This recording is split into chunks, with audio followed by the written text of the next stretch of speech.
All right, y'all. So I want to make a quick video because I had a lot of people asking me, what is the significance of the food pyramid being flipped? Like, how is it a good thing that RFK flipped the food pyramid?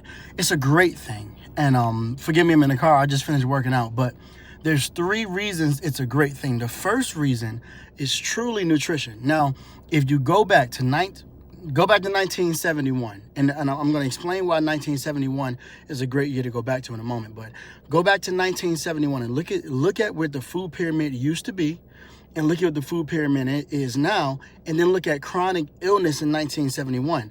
Chronic illness in 1971 was 11.7%. That's what chronic illness was in America. Now, according to the CDC, is anywhere between 60% and 70% of our country deals with a chronic illness. Now, the reason that's so big is when you look at the food pyramid, you want to look at every place the government is sending food. You got children with our children's eating school lunches. That's the biggest restaurant in America.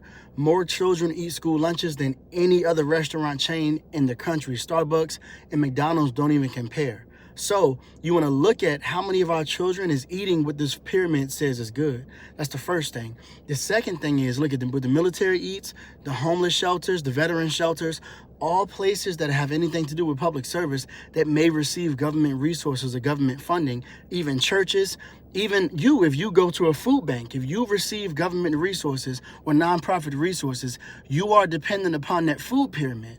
And then you look at colleges and universities, and that is what they teach. So you can see why it's so important to change that food pyramid to what is actually healthy for our people and healthy for our bodies. I have other videos on healthy fats and how that should be the foundation of a diet when it comes to digestion and good bacteria within your diet. So that's a whole nother conversation, but that's point 1. Point 2 is economically. In 1971, Nixon took us off the gold standard. And what you find out is big corporations back then, they were already changing the food pyramid, and they were already in the process of feeding us trash.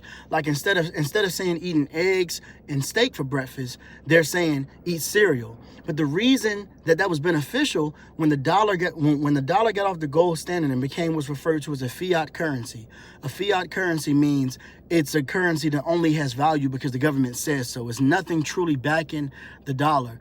They knew inflation was going to happen next. They knew the value of the dollar would go down and food would become more expensive. So what is the solution to that? Because history shows us that every time food becomes too expensive, people riot and they overthrow governments. So what was the solution to that? Big corporations said, listen, we can stop them from overthrowing and from really seeing an issue with this if we teach them that breakfast and necessary meals can be synthetic trash. So, and that stuff is cheap. That's why you go to the grocery store now, you can get trash boxes of cereal and trash snacks and trash drinks that's not truly food for you, that's not really healthy for your body, that's not truly nutrients for you for your body to assimilate, and it's cheap.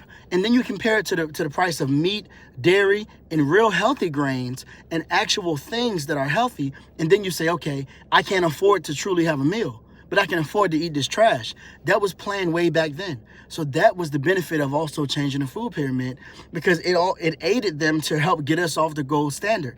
That was another detrimental mistake. Now, the third reason is this. And quick sidebar, before I give reason number 3, quick sidebar.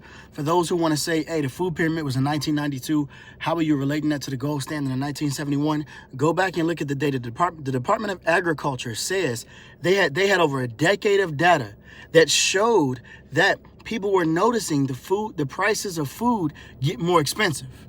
People were noticing that they couldn't afford to eat anymore. And as time went on, you saw the Department of Agriculture promoting BS as food. And that continually grew into what we have today, where our shelves are stocked with nothing but GMO trash and pesticides and all sorts of herbicides and everything are all in our food. That started way back then, and it was a trickle-down effect. And I'm not going to say trickle-down. Well, it was a trickle-down, but it was a snowball, and it grew. So that's important information for you to know. But like I was saying, back to the third reason. The third reason has a lot to do with the first, which is just prioritizing nutrient density. And when you truly understand the way the immune system works, you need a nutrient-dense diet. The body turns carbohydrates to usable sugars, fats to fatty acids, and proteins to amino acids. All of these things are vital for every single function of your organ system, every single function of your autonomic nervous system, every single function of your immune system. So when you look at different parts of the body breaking down or different chronic illnesses happening, you have to first ask the question, is proper nutrition there? And that is the first place everybody should start when it comes to chronic illness. And that's why I started off saying chronic illness has increased since the inception of the food pyramid and other trash being introduced into our society. I can give you a laundry list, but you must start with nutrition. So that's the reason why it was so beneficial for RFK to push for this food pyramid to be flipped, where protein is emphasized, healthy fats are emphasized, nutrient-dense food is emphasized, dark leafy green vegetables are emphasized. These things will literally save people's lives, and they will change the quality of life that our children will have. We are truly going to start to see healthier children and healthier people if they stick to this. And I'm serious. It's true. I mean, the science backs it up, but common sense backs it up. Go back 200 years and look at the way our great-great-grandparents ate their food. They ate a very nutrient-dense diet. Let's get back to that. It worked for 2,000 years. Why are we changing it now? So let's get back to that. It is a great thing that the food pyramid was flipped. I mean, I think what's so comical about it all is like they say, with all good jokes contain truth. It was funny. 5 years ago, probably more than 5 years ago now. It's 2026. Probably like 10 years ago, South Park had an episode where they flipped the food pyramid, and it was a joke where they were saying instead of having butter with your steak, you need to have some steak with your butter. And I think it's so funny because I saw that back then, and I was like, that is 100% correct. When you look at the way the body works, you need healthy fats to properly digest and assimilate your nutrients.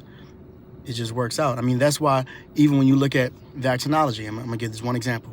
You look at the COVID shot. Now, y'all know I don't get vaccines. I don't believe in vaccines. But neither here nor there, when you look at the COVID shot, they wrap the spike protein in a lipid nanoparticle. A lipid is a fat. And the reason they did that is because the body would receive that spike protein better had it been wrapped in a fat versus not being wrapped in a fat. The science is right there. So, it makes perfect sense. Eat some steak with your butter. You know what I'm saying?